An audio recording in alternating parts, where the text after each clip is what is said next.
That's the second proviso, which I read.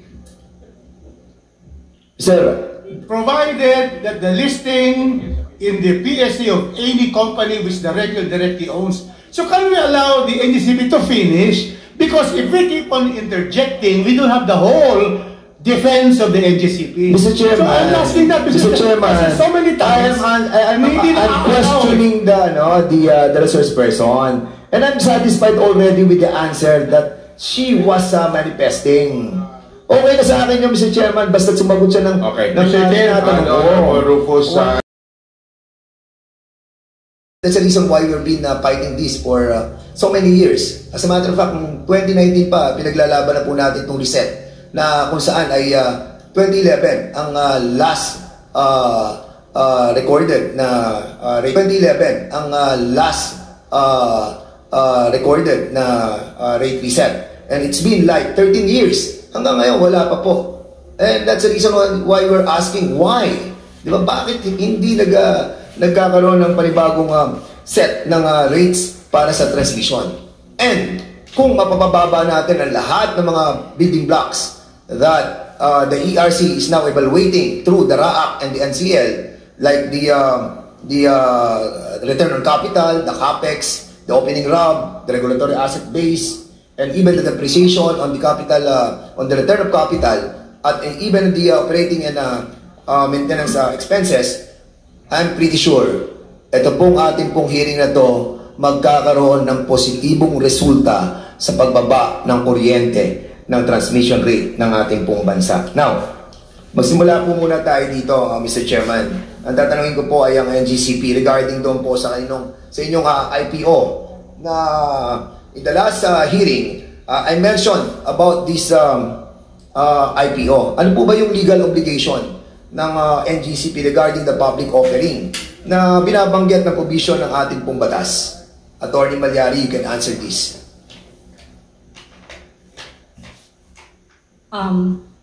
Your Honor, may I open our franchise law? Just give me 30 seconds. Sure. Simple lang po yun, Attorney Malyari. It's about the franchise law under Section 8.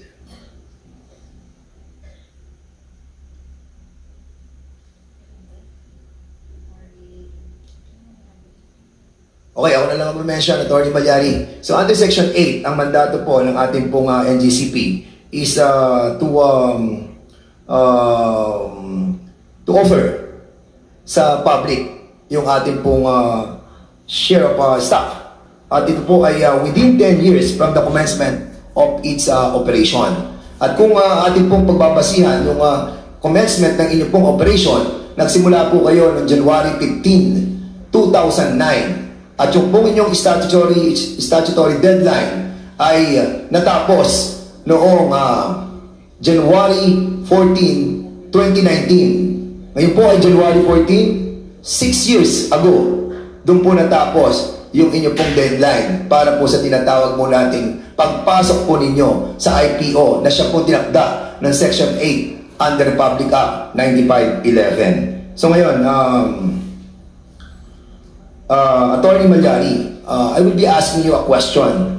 Why is this public offering requirement was imposed by law? Ano po ba yung sinasabi nating purpose behind it? Bakit tayo minamandato ng public offering?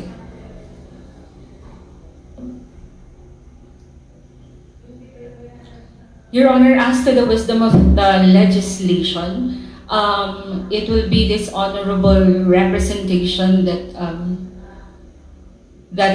may be able to expound that, because it is indeed written in our franchise. So, bakit may namandato na tayo po ay mag-IPO? Kasi kung titingnan mo po, Attorney Malyari, halos lahat ng mga public utilities, minamandato yan na mag-IPO tayo. I-share natin sa public yung ating pong pag-aari ng ating pong entity dahil public utility to. So, the very rationale of our Constitution under Section 2 of Article 4, Article 12 of the 1987 ay magkaroon ng equity yung ating mga mamayan. To be more transparent, account magkaroon tayo ng accountability, and at the same time, yung ownership at yung operation, somehow operation, ay mapapunta sa ating mga kababayan. Most especially, ang ating pong transmission, no, is a natural monopoly. Ang ibig sabihin po ay wala po siyang kakompetensya, and that's the reason why kung wala siyang kakompetensya, kailangan siya ng partisipasyon ng ating pong mga kababayan. Now, I will be asking you again, Attorney Malyari, are there entities in the energy sector or elsewhere na masabi natin that the public offering is also being provided? Meron po ba kayong alam that yung mga public utilities are sharing their ownership to the public? Your Honor, top of my head, I apologize. I am not aware. Sige, Other public utilities. Okay, top sa of my head. ERC meron po ba tayo alam na mga public utilities? ERC Commissioner Chairman Dimalanta? Yes, Mr. Chair. In fact, the EPIRA requires, under its current form, EPIRA requires generation companies, distribution utilities, as well as for individual franchises, like for telecoms, for example, they have public listing requirement. Correct. Under Republic Act 79-25, yung ating pong mga public telecommunications mandate na to offer at least 30% sa IPO. At ito pong ating Maynilad, nung ating pong inaprubahan ng kanilang renewal ng kanilang concession agreement, pumasok din po yung kanilang IPO. And even the Manila Water, ito po yung sinasabi ko in the last hearing, yung po kanilang mga empleyado, no? Sayang wala si Atty. Cynthia, pero during that time, sa hearing, sinabi ko na ang Maynilad, ito pala yun, yung ESOP, Employee Stock Option Plan, na kung saan binigyan nila ng share ng kanilang mga empleyado, which dapat yun po ang ginawang una ng NGCP kung talagang mahal nila ang kanilang mga employees. Now, tama si Chairman Mona, that under the EPIRA law, yung ating pong Republic of 9136, 15% doon sa ating mga distribution utilities. And isa pang batas na nagsasabi dito ay Republic Act number 844-79. Ito po yung Downstream Oil Industry Deregulation Act of 1998 na inaalaw na mapapunta sa public yung 10% of their common stock. Now, ang tanong ko sa iyo, Attorney Malyari, did NGCP meet the legal requirement for an IPO within 10 years from the grant of its franchise? Your Honor, I would like to read, now that I was able to open the Section 8 of NGCP Franchise RA 95511, dispersal of ownership, Mr. Chair, two ways, Mr. Chair. One is to make a public offering of the shares representing at least 20% of the outstanding capital stock or higher percentage that may hereafter be provided by law. And there's another, Mr. Chair, provided that the listing in the PSE of any company which directly or indirectly owns or controls at least 30% of the outstanding shares of stock of the grantee shall be considered full compliance. Alright. So, tatanungin lang kita, Attorney Malyari. Simple lang yung tanong ko. Did NGCP meet the legal requirement for an IPO within the 10 years period that was mentioned in Section 8, Republic Act 9511? Yes or no? Your Honor, our legal position is yes. Yes, your legal position is yes. Correct. Now, noong November 13, 2018, para maintindihan po ng ating mga kasamahan at mga nanonood sa atin, para at least maging klaro po.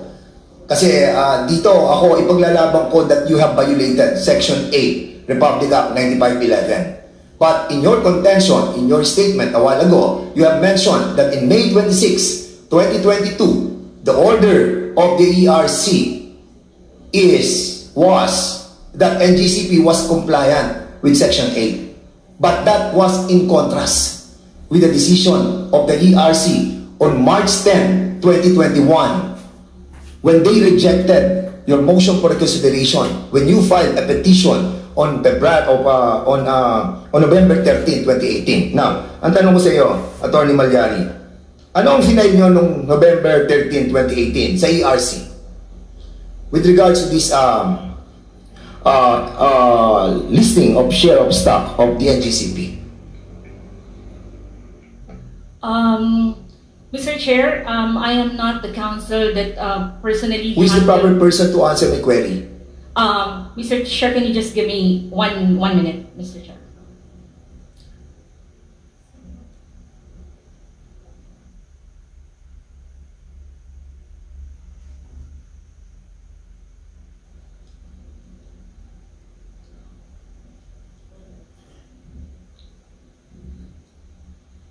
Okay, para padadaliin ko na to.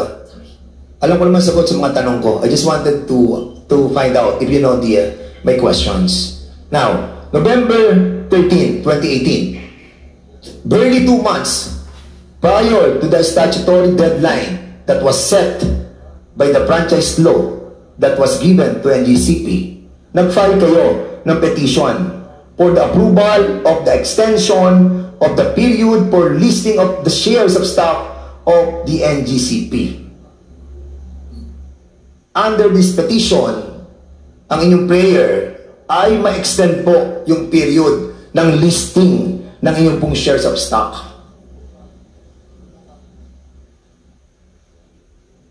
Are you familiar with this?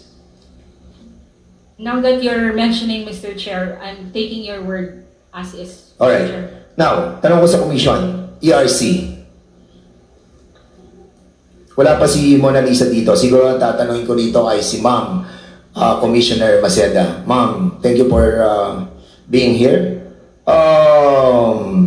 Ano po naging aksyon ng komisyon on this petition for extension of the listing of shares of stock of NGCP? If it's the November 2018 motion to extend, actually, there was a prayer actually to extend the period for listing of shares of stock of NGCP.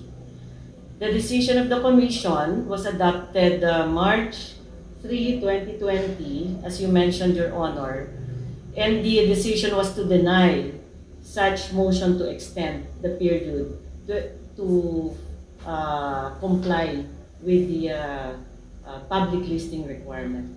So, ang kanilang prayer prior to the deadline noong listing ng share of stocks ng NGCP in accordance with Section 8 ay dininay noong March 3, 2020. Am I correct? I confirm that, Your Honor. And what are the other directive of the NGCP or of the ERC to the NGCP regarding doon po sa process ng public listing? Yes, sir. If I may just read the pertinent portion of the order, Your Honor. Yes, please, go ahead. This is the order dated 3 March 2020 on the public offering requirement. Wherefore, the foregoing premises considered, the petition filed by the National Grid Corporation of the Philippines, seeking the Commission's approval of its proposed extension of period to list its shares of stock in compliance with RA 9511, is hereby denied and is directed to comply with the following. Number 1, NGCP is directed to commence immediately the process of public listing pursuant to RA 9511 and to fully comply with the same within 6 months from receipt of the decision. Second, NGCP is hereby directed to submit a compliance report showing its compliance with its public listing obligation within 30 days from the said compliance. So ordered. So in other words, Madam Maceda, there was a directive from the Commission for NGCP to immediately comply with the process of public listing. I confirm that, Your Honor. Sila po ba yung nag-submit ng compliance report na binabanggit nyo sa order ninyo? Within 30 days, sinabi po dito, to submit a compliance report. From my recollection, Your Honor, they submitted a motion for reconsideration, and it was filed within the time frame as provided under our rules. All right. That I understand. Okay. We will go on that, Madam Maceda. Punta mo muna tayo bago tayo pumunta sa motion for reconsideration. Doon sa petition nila no November 13, 2018, was there any representation from NGCP that it will be pursuing a share swap transaction as a form of compliance with the public listing requirement under Section 8 of Republic Act 9511? Was there any mention of the share swap? Noong November 2018, 2 months prior to the statutory deadline of January 14, 2019. There was no mention of that, Your Honor. No mention. Okay. In March 3, 2020, Your Honor, if I may, Your Honor. Yes, go ahead. Just to add, in our deliberations, there was no mention at all of a share swap agreement, but can you speak louder, please? And Ma'am Mona Lisa, can you kindly turn off your mic, please? From our discussions, Your Honor, the share swap transaction was never discussed during the deliberations of the Commission.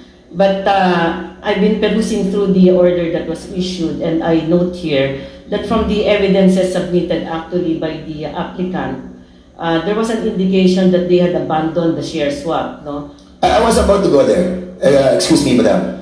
Because I have read all the documents that I gotten in the website of the ERC, and even the partial initial determination and also the draft of final determination. I got all these copies, and it's here with me. And I read about it. Ma'am, ang tanong ko po, hindi ko alam kung nandun kayo sa hearing during nung dinidiscuss po itong news report na sinasabi mo, entitled noong November 17, 2010 by ABS-CBN News, entitled C. Junior Cojuto may raise funds for NGCP via backdoor listing, was among the exhibits submitted by NGCP, and the stated purpose of its submission based on the decision was to prove that the attempt at backdoor listing was abandoned in 2016. So ito po yung minimension nyo, no?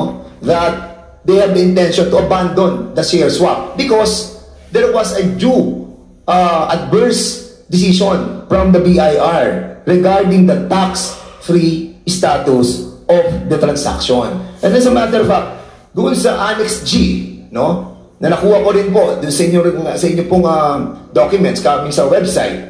News report posted on the website of the DOE on March 1, 2016, entitled C. Cojuto Cancel Share Swap Deal for Synergy Grid, also submitted to ng NGCP. May I know? Siguro sa NGCP. May I know, NGCP, what this adverse ruling of the BIR is all about?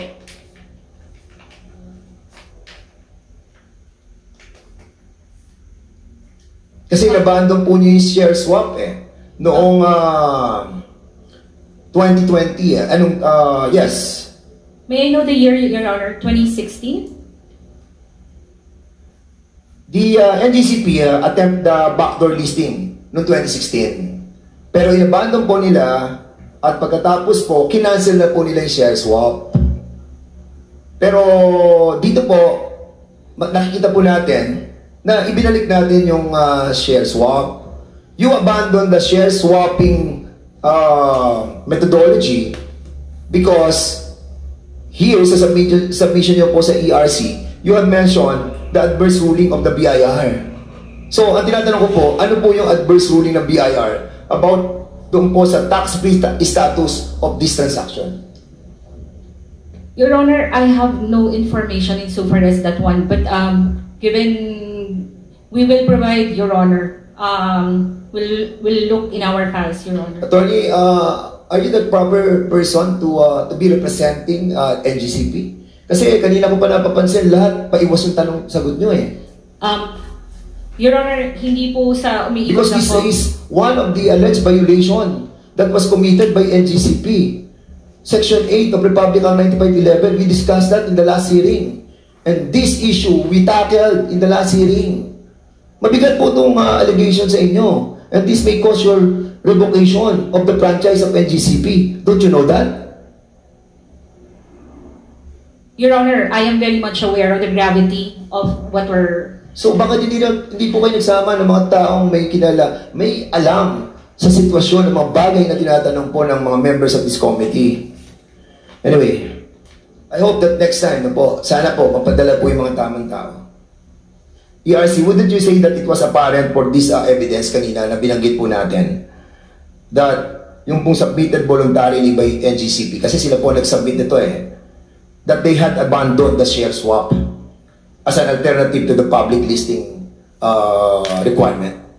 Your Honor, I'm looking at the order of March 3, 2020, and yes, I confirm that there's an enumeration of exhibits or evidences submitted to us, and among them, as you had mentioned earlier, I think that's Annex G and Annex D. Yes. Yes, it appears in our order that NGCP submitted that, and that there was a notation that the attempt at backdoor listing was abandoned in 2016 due to an adverse BIR ruling regarding the tax-free status of the transaction.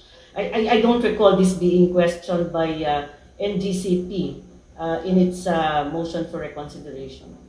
So tanong natin sa NGCP with that, kino-confirm mo, NGCP, did you comply with the directives of the Commission on its decision dated March 3, 2020 na kung saan sinasabi, ano na po tayo, pumasok na po tayo sa IPO, mag-IPO na tayo dahil ang sinasabi ng Section 8. Nag-comply po ba kayo? Yes, Your Honor. Your Honor, now that I have here some documentation in order to support what I will be stating now, may I be allowed to make some chronology, Your Honor? Sige, go ahead. Your Honor, Attorney Palyari, address the chair, please. You have a presentation, or is that just something you're going to read from your cell phone? Wala pong presentation, Mr. Chair. Please proceed. Your Honor, you have mentioned the 13th November 2018. So, NGCP filed a petition on 13 November 2018 before the ERC for the approval of the extension of the period for the listing of shares of stock of NGCP. Correct. These are the reasons cited, Your Honor. First, there's a pending arbitration case and there's a delayed regulatory reset. Second reason, Your Honor, period provided is merely directory. Third, no implementing rules for Section 8 of RA 9511. And the fourth, the timing of public offering is addressed to the discretion of the Board of Directors in the exercise of sound business judgment. So, ang prayer po sa nabanggit niyo po na 13 November 2018, ang prayer po ni NGCP ay 1. Approve the extension, and 2. Grant an extension of 1 year from 14 January 2019 or upon final resolution of the arbitration case. Ngayon po, tama sila, nagkaroon ng desisyon si ERC noong 03 March 2020. It was issued on 27 April 2020. Dito po, dininay ni ERC ang petition for extension, as Coma said has stated, and that, ito po yun, Mr. Chair, NGCP is directed to commence the IPO obligation within 6 months from receipt of the decision. Correct. And that NGCP now is directed to submit compliance report within 30 days from compliance of public listing. Dito po sa desisyon na ito, due process, nag-file po si NGCP ng motion for reconsideration dated 19 August 2020. Tapos ngayon po, si ERC, in its order dated 10 March 2021, Umabot na po ba tayo dito, Your Di ba? Honor? Wala pa. Sige. Nag-advance ka na. Okay. Alright. So, now you confirm, no, that nag-apply kayo 2 months prior to the deadline. And then, nagdesisyon ng ERC, sinabi ng ERC, denied yung extension nyo. So, nakalampas na yung deadline nung inyong pong statutory requirement na sinasabi dapat within 10 years, nag-IPO na kayo. And on January 28, an urgent motion was filed by the NGCP to the Commission nung progress in moving the IPO forward. Nag-file kayo ng urgent motion sa Commission at sinabi nyo, oy, ERC, eto na, magsisimula na kami ng process ng IPO. Correct, attorney? At nung March 10, ayan na, papunta na tayo sa sinasabi mo. On March 10, 2021, yung motion for reconsideration nyo was finally denied by the ERC. At inutusan kayo ng ERC to commence the initiation of the requirement of Section 8, Republic Act 9511. Simulan na po ninyo ang IPO. At within 6 months, you have to report monthly to the ERC nung inyo pong accomplishment. Now, ang tanong ko sa iyo, would you consider this order final and executory that this resolve, the MR filed by the NGCP? Sa tingin mo ba this is a final and executory? Yes or no? Your Honor, Wait, sagutin mo muna, Atty. Malyari. Ang tanong ko simple. Nag-file kayo ng petition, prayer for extension, na denied, tapos according sa rules ng procedure and practices of the ERC, isang beses lang mag-motion for reconsideration. Sabi sa rules will you confirm this, Mona Lisa, that according sa rules of procedure and practices of the ERC, isang beses ka lang mag-motion for reconsideration. Then, you were denied sa motion for reconsideration. Ngayon, ang tanong ko, final na ba yun and executory? in the same order, Your Honor. No, wait. I'm asking you. Yes or no? Yes, Your Honor, and we were given 6 months. Wait. Before you explain, let me hear your answer. So I'm asking you, final and executory na po ba yun? Yes or no? Opo. Okay, yes. Now you can explain. And in the same order, okay po. So, tuloy ko lang po yung chronology. So, in the ERC order dated 10 March 2021, which was received on 14 March 2021, the ERC denied NGCP's MR of the decision dated 3 March 2020, and that the following are maintained by the ERC in its ruling.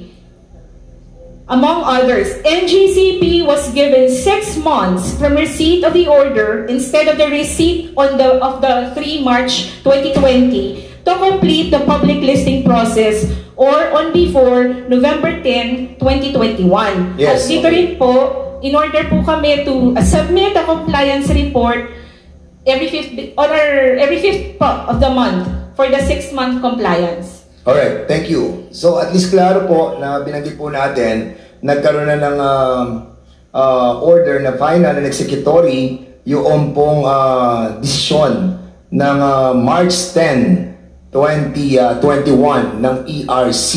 Now, and it was directing the NGCP to complete its compliance with the IPO requirements until the successful listing thereof. Yun ang sinabi ng ERC At dito, hindi sinabi, it did not say any IPO or any alternative thereto as may be allowed under the law. So ngayon, ang tanong ko sa commission, what was the basis of the commission in explicitly requiring an IPO and not just an alternative? Ito sa mga majority who have decided dito, siguro tatanungin ko si Puentes, si Commissioner Puentes. Commissioner Puentes, yes, Your Honor. ano naging basis ninyo? What was the basis of the commission in explicitly requiring an IPO and not just an alternative thereto. Bakit nyo nirequire ng IPO ang NGCPO? At yun ang sinabi nyo. Sabi nyo, walang extension. Motion for reconsideration, denied. Final and executory. Tapos sabi nyo, proceed with the IPO. Within 6 months, dali ng listing sa ERC. Bakit yung po naging desisyon na require nyo sila ng IPO? Your Honor, yung At walang ibang alternative. Yun ang decision nyo. Walang ibang alternative. Bakit yun ang decision nyo?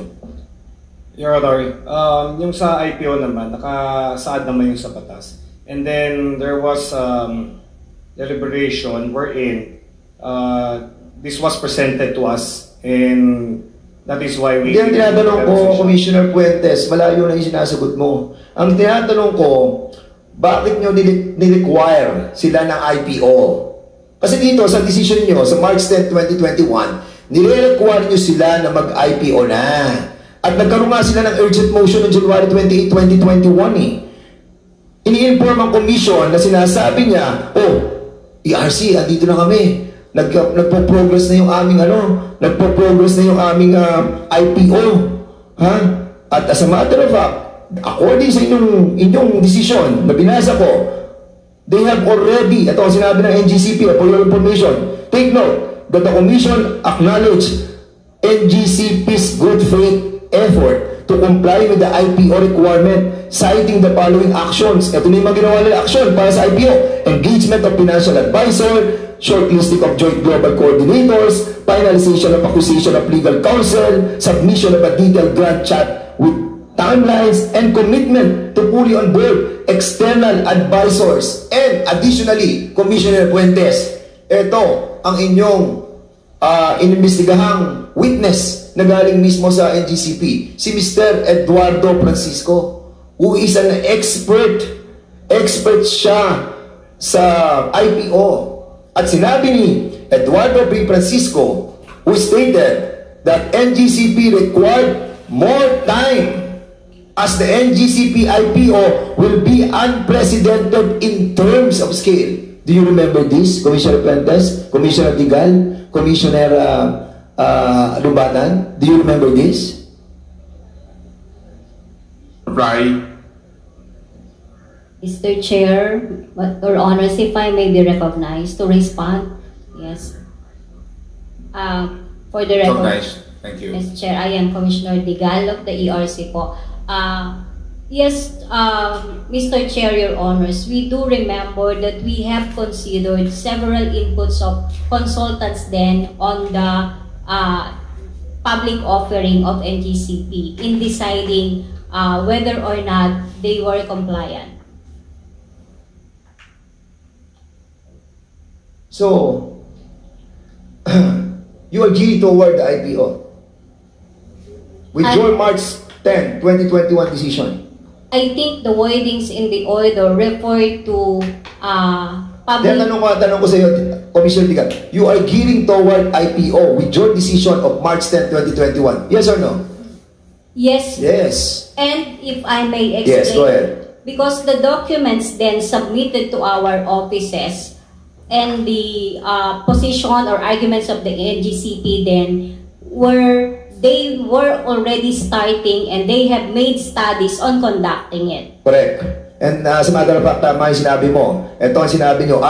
Sabi nyo, the March 10, 2021 order of the Commission was also very clear in stating that other activities were included by the BDO Capital to ensure a successful IPO and not merely the listing of such with the PSE. So in other words, ito na nagsisimula sila ng IPO. Di ba? Noong March 10, 2021. So, ang ibig po sabihin, kung nagsisimula na po sila ng IPO, which you all relied on the statements of the NGCP, ang tanong ko sa NGCP, did the IPO proceed? Your Honor, sagutin mo muna, Attorney Malyari. Did the IPO proceeded? may interlocutory, Your Honor. No. Tanong mo muna, yes or no lang, tapos saka mo explain. Did the IPO proceeded? The IPO... Yes or no? Sorry, Your Honor, I'm trying to make Yes a or no, complete then sentence. explain. The Tuloy IPO mo ba? as contemplated under... Wait. Hindi tayo magkakaintindihan hanggang hindi mo muna sinasagot ang aking katanungan. Did the IPO proceeded? Yes or no? As contemplated in the order, hindi po. And if I may explain. Hindi. Answer. Hindi sa order. Ang tinatanong ko kasi, in-orderan kayo, di ba? Na-proceed with the IPO. Kasi nga, nag-ano kayo eh. Nag-witness kayo eh. Ang sabi ni Eduardo Francisco, yung inyong expert, nagpo-proceed na po kami sa IPO. Nasa initial stage na po kami. And we will be earning or we will have investor like $1 billion coming from the different investor. So ngayon, nandito po report eh. Nabasa ko lahat eh. At ang sinasabi nyo, nasa stage na kayo ng IPO. Ang tinatanong ko, nag-proceed ba kayo sa IPO? Sabi mo, no. Di ba? Then now, explain. Your Honor, ituloy ko lang po yung chronology. After the ERC order dated 10 March 2021, NGCP now filed a motion for clarification to allow... Wait. Darating tayo sa motion for clarification. Ang tinatanong ko lang muna, explain mo muna yung... kasi hindi kayo nag-proceed sa IPO. Sabi mo, no, you did not proceed with the IPO. So why? Explain. Ito na nga po, because we wanted to be clarified whether we can be allowed insofar as the alternative mode under Section 8 of RA 9511. Okay. So, ang tanong po nila, Your Honor, is did the IPO proceeded as contemplated under ERC order dated 10 March 2021? Ang response po namin ay, dun nga po sa interim na yon, nag-file po si NGCP ng motion for clarification to allow the alternative mode under Section 8 of 9511, which is, yun nga po yung... Wait, Attorney Malyari. Yes po. What is the motion for clarification all about? If there was a decision by the commission denying your petition, and then you filed a motion for reconsideration, and that was also denied, the motion for clarification should be on the decision of the denial, not on the alternative mode of the requirement that is being set by Section 8 of Republic Act 9511. Mr. Chairman, I think we should allow the focus of this inquiry, the NGCP, to fully explain. Because once there was the decision that they are going to have IPO, Section 8 provides an alternative remedy. That's the second proviso, which I read. Sir, Provided that the listing in the PSC of any company which the regulator directly owns. So can we allow the NGCP to finish? Because if we keep on interjecting, we don't have the whole defense of the NGCP. Mr. Chairman, so I'm asking that, Mr. Chairman, so many times. I'm questioning the resource person, and I'm satisfied already with the answer that she was manifesting. Okay na sa akin yung Mr. Chairman, basta sumagot siya ng... Okay. Mr. Chairman, Honorable Rufus, this is the suspension. time of the Honorable Dan Fernandez. And we will now, I think, NGCP, I understand your sentiments, Honorable Rufus, but I think, and we will also have to make sure that the answers are straight to the point, no? I think ang hinihingi ni Kong Dan ay yes or no, tapos magpaliwanag. Yan naman Chairman, niya. Para ho, mapabilis ho tayo. The Honorable Dan, can you please proceed? With all due respect, Okay. with Congressman Rufus, I'm asking direct answer. I'm asking direct answer, and then I am letting her to explain. And then Yes. I don't know where the good gentleman is coming from, na hindi ko inaalaw na magsalita yung ating pong resource person. As a matter of fact, sabi ko, sige, explain. Di ba? Okay, so this is still the time of the Honorable Dan Fernandez. So you have the floor, Honorable Dan. Proceed.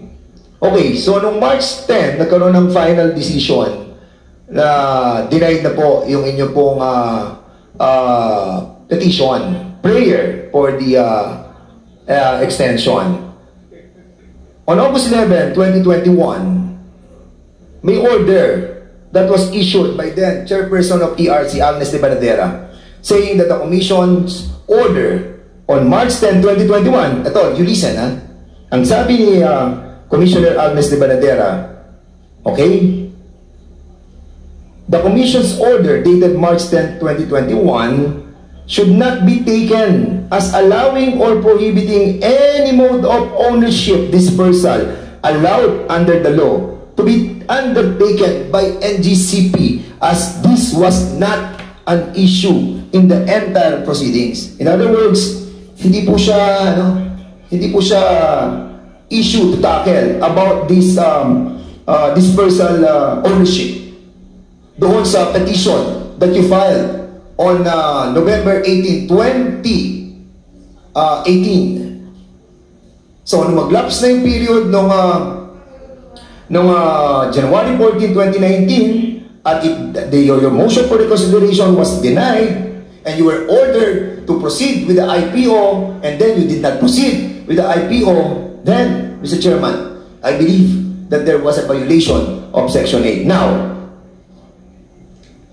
noong May 26, 2022, ito na po yung sinasabi po ninyo, that another order was issued, this time, by all the members of the Commission, with one dissent, si Commissioner Maceda, declaring that NGCP has complied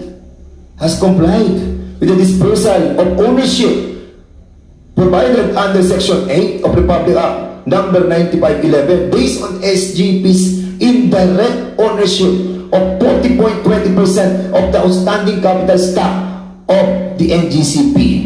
Now, may I know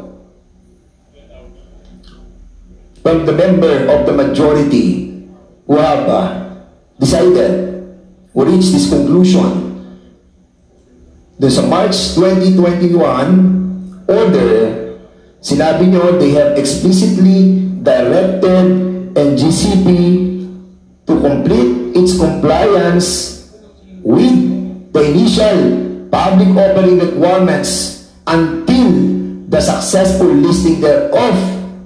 Now, you have decided dito po sa May 26, 2022, pwede po bang malaman ano ang naging reason ng ating pong tatlong commissioner?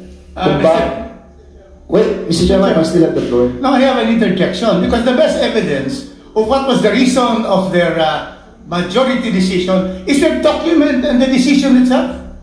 We cannot be again asking them on this particular forum. Mr. Chairman, the best way is to find out, to have it read by the Secretary, that decision. Mr. Chairman, because that is already the best evidence rule, Mr. Chairman. Alright. Can ask Commissioner sino bang hindi nakakasabalumbatan?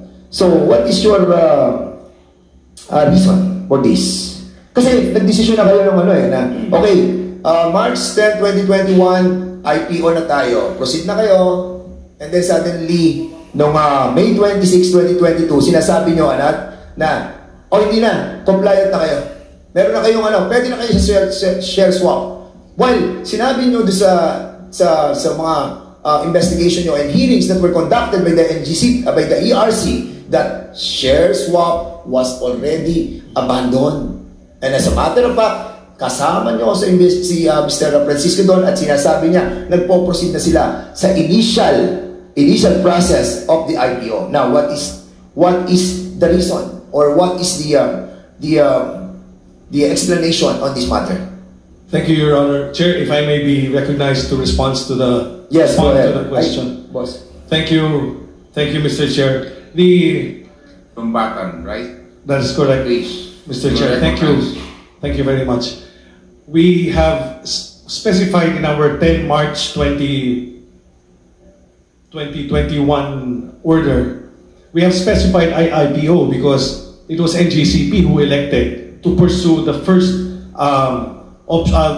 mode of compliance, which is the public listing or the IPO. So, pinanghawakan ho namin yung sinasabi nila na mag-IPO kami. And thereafter, they were asking for extension to conduct or to comply with the IPO. Ngayon, ang sinasabi ho namin, hindi. Ngayon na kagad, gawin na ninyo. Now, we have arrived at the 26 May 2022 decision, because prior to that, they have filed a motion for clarification, asking the Commission, if we have elected earlier IPO, are we now prohibited again to choose the alternative, which is the public listing of a company having at least 30% control of the company. The majority decision of the Commission, composed of myself, Commissioner Fuentes, and Commissioner Digal, including the former chair, Agnes de Manadero, was that by earlier electing to pursue IPO, you did not necessarily abandon the alternative mode of compliance. And so, ang sabi ho namin, o sige, dahil nga ito ang sinasabi sa franchise law ninyo, you may utilize the alternative mode. So, in 26 May 2022. Hello, Commissioner Lombatan, I got your point. Will you agree with me that the petition that was filed 2 months prior to the statutory deadline, noong January 14, 2019, deadline na yan, ang petition nila is for the extension of the period of listing of the shares of stock of NGCP. Opo. Wala silang sinabing share swap. Wala po. Correct. Kung wala silang sinabing share swap, yung alternative mode of the requirements of the Section 8, nag-expire yung January 14, 2019 na deadline. Di ba? Okay. Kaya nga yung binigyan sila ng extension eh. Bigyan sila ng extension twice, 6 months, para to complete the process of the IPO. But they did not. Correct? Correct, Your Honor. Now, yun nga namang tanong ko dito the sudden na as a matter of dito kay Commissioner Digal, no? Doon sa urgent manifestation nila, sinabi mo that NGCP is also, kasi nga I think there was a deception in here because ang sabi mo, Commissioner Digal, NGCP is also finalizing the engagement of legal counsels for the IPO and expect to finally onboard all external advisors for WIT. Wala namang mention ng share swap eh. January 28, 2021 na to. So, ibig sabihin, hindi pinag-uusapan ng share swap. Diba? Will you confirm that you have said this? Kino-confirm mo lang na, IPO na. Diba? Tama, Commissioner Digal? If that is what is in the order, Chair. Yeah. And ganun din kay Fuentes, Commissioner Fuentes. Ang sinabi din ni Commissioner Fuentes, for the record lang, para at least we have the basis for all of this. Ang sabi ni Commissioner Fuentes, the IPO, ito, base ito sa desisyon na nandito, the IPO will be a singular opportunity both for the investing public and for NGCP. And the company seeks full and unhampered chance without pressure of constricted timelines under the pandemic to realize it. So again, there were walang mention ng share swap eh. Wala eh. No, the representation made by NGCP through this urgent motion as well as the hearings conducted spoke lamang of the progress of the IPO. Yun lamang po ang pinag-uusapan. Now, kanina, dito po sa final order ng ERC, directing NGCP to complete its initial public offering within 6 months, have become final and unappealable. Tanungin ko si Commissioner Maceda, since ikaw ay kasama doon sa mga nagdesisyon, naging final na po ba yung March 10, 2021 order ng ERC directing the NGCP to proceed with the IPO? Mr. Chairman, thank you for that question. I wasn't present actually when the Commission adopted the order of March 10, 2021. I was on leave on that day, Your Honor. But based on the rules of practice and procedure of the Commission, there can only be one motion for reconsideration. And once the Commission has ruled on such motion for reconsideration, the decision is final and executory. Unless, of course, the petitioner files for certiorari before the courts, which they did not do. So, meaning walang timely appeal or for certiorari or something? Wala po sa records namin yan. Instead, we got a motion for clarification po. So the order became immutable, in other words. It's a final order, Your Honor, based on our rules of practice and procedure. So yung NGCP's subsequent request for clarification, was it a, parang kasi it's not merely an inquiry eh. Parang ang feeling ko, nung binabasa ko, parang effectively they are suit to alter the decision eh. Because they injected the share swap, after which the motion for reconsideration was denied. And then motion for clarification, to clarify the decision of the motion for reconsideration, then suddenly the clarification deals with the decision making. Am I correct? I issued a dissenting opinion, Your Honor, so my answer will be very biased. I would tend to agree with that observation. Once we issue a final order arising from a motion for reconsideration, and such order is very specific as to the directives, we cannot change what's in that order when we clarify questions, let's say from petitioners. But in this case, Your Honor, there was an order for a very specific mode of public offering, which is through initial public offering. Naka-indicate po dun sa order kasi yun. So, given that, if there was a motion for clarification, the Commission should clarify on the basis of that directive to initiate the IPO. Correct. And not to say you can undertake any other form, alternative form of public offering. And that's the reason why I'm asking, kasi nga, that was the recourse that was done by the NGCP. The motion for clarification. The motion for clarification is to clarify the decision for the motion for reconsideration that was denied. But there was what do you call that? Parang amendment of the decision by inserting if they can have an alternative mode of the requirements of the section 8. But anyway,